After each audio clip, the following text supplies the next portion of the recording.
కదా శ్రీనివాస్ గారు,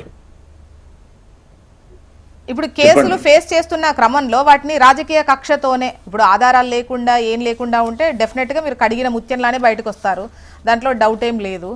సో మరి ఎందుకు అంటే రాజకీయ కక్షతో అన్ని కొట్టిపారేయడమో లేకపోతే ఇప్పుడే ఇంత రాద్ధాంతం ఎందుకు అనేది కూడా వాళ్ళ క్వశ్చన్.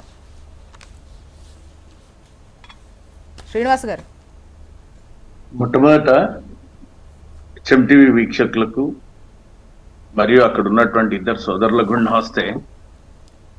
ఏమంటారు, మేము ఇప్పుడు ఈరోజు మళ్ళా నిన్న లేదు మొన్న లేదు, అంతకుముందు 1 వీక్ ఈ విషయానికి సంబంధించి ఫోన్ ట్యాపింగ్ కి సంబంధించి ఏ విధమైనటువంటి చర్చ లేదు. ఇప్పుడు మళ్ళీ అలా నిన్న కొత్తగా తీసుకొచ్చారు.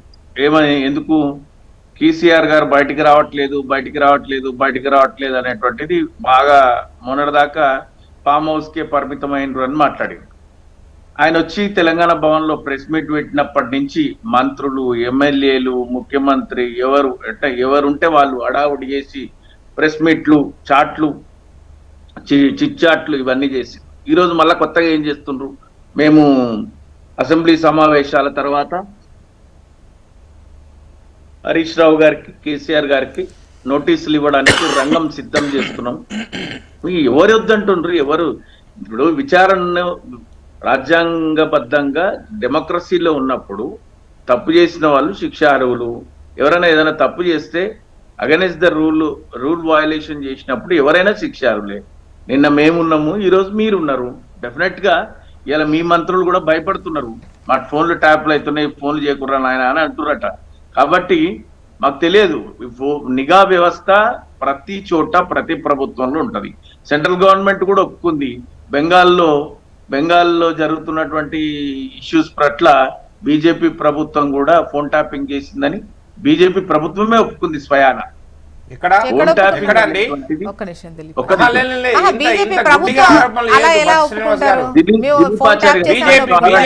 బీజేపీ ఒప్పుకున్నదా?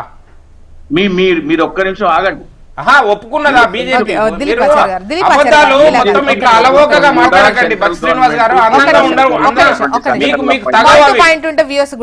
ఏందండి అది? ఎట్లా చెప్తారండి అసలు?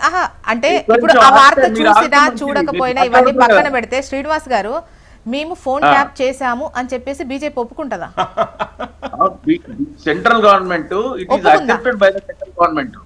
మీరు వినండి, ఫోన్ ట్యాపింగ్ సెంట్రల్ గవర్నమెంట్ నిఘా వ్యవస్థ కూడా జరిగింది అని ఒప్పుకుంది. ఇది వాస్తవం. ఎక్కడ అయితే వినండి, ఒక్క నిమిషం మాట్లాడదాం.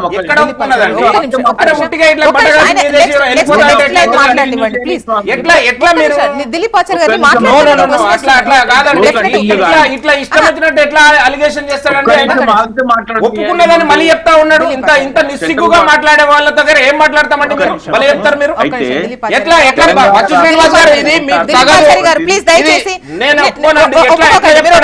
మీరు ఒప్పుకోకండి ప్లీజ్. ఒక్క నిమిషం శ్రీనివాస్ గారు, అసలు వినడానికి గానీ నమ్మశక్యంగా గానీ ఉంటుందా?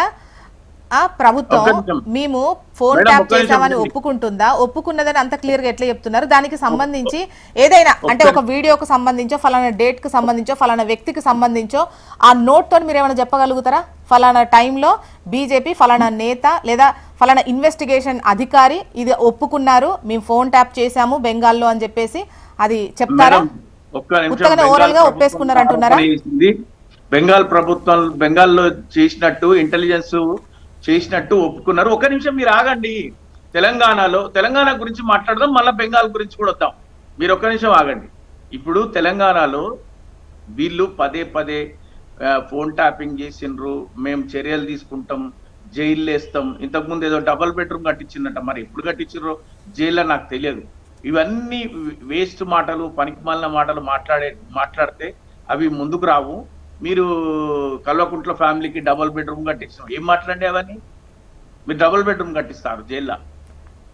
ఇప్పుడు శ్రీనివాస్ గారు ఆ మాట ఇప్పుడు అలాంటి మాట్లాడినప్పుడు నుమాన్ గారు ఇలాంటివి మాట్లాడకండి, సబ్జెక్ట్ అంటే సబ్జెక్ట్ లోనే ఉండండి. ఈ రకమైన విమర్శలు వ్యక్తిగతంగా టార్గెట్ చేయడం కరెక్ట్ కాదని చెప్పాము, అది అయిపోయిందండి. ఇప్పుడు మళ్ళీ మీరు అదే తీసుకొని మళ్ళీ వాళ్ళకు ఒకటి మాట్లాడే అవకాశం ఇవ్వకండి. ఒక్క నిమిషం మేడం, ఇప్పుడు 2,70,000 డబుల్ బెడ్రూమ్లు కడతాం, అవి మంచూరు ముందైతే మీరు జనానికి, మేము మాకు డబుల్ బెడ్రూమ్ తర్వాత కడుతురు కానీ కట్టిన డబుల్ బెడ్రూమ్లు అయితే పంచే కార్యక్రమంలో ఉన్నారు కదా మేడం. రాజ్యాంగబద్ధంగా ఏ విధమైనటువంటి ఆరోపణలు చేపట్టినా, అంటే ఈ ప్రభుత్వం చేపట్టిన ఏ ఆరోపణలైనా, ఏ రకమైనటువంటి కరప్షన్ అయినా, వాళ్ళు కొద్దిసేపు గొర్రె అంటారు, బర్రె అంటారు, కొద్దిసేపు ఇంకేవో రకరకాలు తీసుకొస్తారు.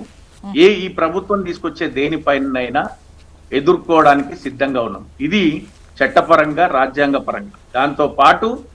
దాంతో పాటు ప్రజాక్షేత్రంలో నిన్న జరిగిన ఎన్నికలలో చూసినాం, అసలు బీఆర్ఎస్ లేదు, బీఆర్ఎస్ అనేటువంటిది అయిపోయిందని మాట్లాడిండ్రు. 45% స్థానిక ఎన్నికల, పంచాయతీ ఎన్నికలలో విజయం సాధించి బీఆర్ఎస్ కున్నటువంటి పట్టు మీరు అప్పుడే 20 నుంచి 30% అనుకుంటా అండి. ఎంపీటీసీ జెడ్పీటీసీలు ఎంపీటీసీ జెడ్పీటీసీ ఎన్నికలు ఉపసంహరించుకున్నటువంటి పరిస్థితి కనిపిస్తుంది. కాబట్టి ప్రజాక్షేత్రంలో ఉండి మీరు చేసే ఈ ఆరోపణలు, ఫోన్ ట్యాపింగ్ వ్యవహారానికి సంబంధించి ఒక ప్రచారం నడుస్తోంది. అంటే మళ్ళీ వేసిన స్పెషల్ ఇన్వెస్టిగేషన్ టీం దగ్గర నుంచి అటు కేసీఆర్ గారికి, హరీష్ రావు గారికి కూడా నోటీసులు వచ్చేటువంటి అవకాశాలు ఉన్నాయన్న చర్చ నడుస్తోంది. అవును మేడం, ఇప్పుడు మీరే అన్నారు కదా, ఇవన్నీ కూడా డైవర్షన్ పాలిటిక్స్. నిన్న మనం నీటి గురించి మాట్లాడినాము, నీటి అంశాల గురించి మాట్లాడినాము. మీరు 90 టీఎంసీలకు మనం ప్లాన్ చేస్తే మీరు 45 టీఎంసీలకు ఎందుకు ఒప్పుకుంటున్నారు? ఇట్లాంటి అంశాలు తెలంగాణ నీటి వనరుల పట్ల జరుగుతున్నటువంటి ఏదైతే ఇబ్బంది, తెలంగాణకు అన్యాయం జరుగుతుందని మనం లేవనెత్తినామో ఆ ప్రచారాన్ని, ఆ విషయాన్ని పక్కకు తప్పించేటువంటి ప్రయత్నంలో భాగంగా మళ్ళీ ఫోన్ ట్యాపింగ్ కేసు ముందుకు తీసుకొచ్చి ప్రభాకర్ రావు గారిని తీసుకొచ్చినాం. ప్రభాకర్ రావు గారిని విచారణ చేస్తున్నాం, స్పెషల్ సిట్ ఏర్పాటు చేసినాం, కేసీఆర్ గారికి ఇస్తాము, వారు ఇంకా విషయాలు చెప్పట్లేదు, మేము హరీష్ రావు గారికి ఇస్తాము, జైల్లో పెడతాము, జైల్లో శాశ్వతంగా ఉంచుతాము. ఎవరు జైల్లో శాశ్వతంగా ఉంటారు మేడం? ఎవరైనా జైల్లో శాశ్వతంగా ఉన్నారా ఇంతవరకు? ఎవరన్నా ఈ మధ్య కాలంలో 12 సంవత్సరాల బీజేపీ ప్రభుత్వ హయాంలో 30,000 కేసులు నమోదు చేసింది. ముఖ్యమంత్రులను, మంత్రులను, మా కవిత గారిని ఎంతో మందిని జైల్లో వేసింది. ఉన్నారా జైల్లో వాళ్ళు? రాజకీయ నాయకుల బెయిల్ మీద ఉన్నారు, జైల్లో శాశ్వతంగా బెయిల్ మీద ఉన్నారు. ఒక్క నిమిషం అండి దిలీప్ గారు అండ్ శ్రీనివాస్ గారు, ఇక్కడ జైల్లో శాశ్వతంగా ఉంటారా లేదా ఆ ఒక లైన్ తోని కాదు మనది ఇష్యూ. సమస్య అనేది ఇక్కడ పాయింట్ కేసుకు సంబంధించి అందులో తప్పు చేశారా లేదా అన్న దానికి సంబంధించి, దాంతో ఇప్పుడు కోర్టుకు వెళ్ళిన తర్వాత ఎవరు ఎట్లా నిరూపించుకుంటారు, బెయిల్ మీద బయట తిరుగుతారో లేకపోతే ఉంటారో తర్వాత కాదు మేడం. తప్పు చేయని వ్యక్తి ఎప్పుడు కూడా భయపడడు. కానీ అధికారంలో ఉన్నటువంటి ఏజెన్సీస్ వాటన్నిటిని ఉపయోగించుకొని వాళ్ళ మాటలు విననోళ్లను, కక్ష సాధించాలనుకున్న వాళ్ళు మరకలు అంటించేటువంటి ప్రయత్నం చేస్తాం.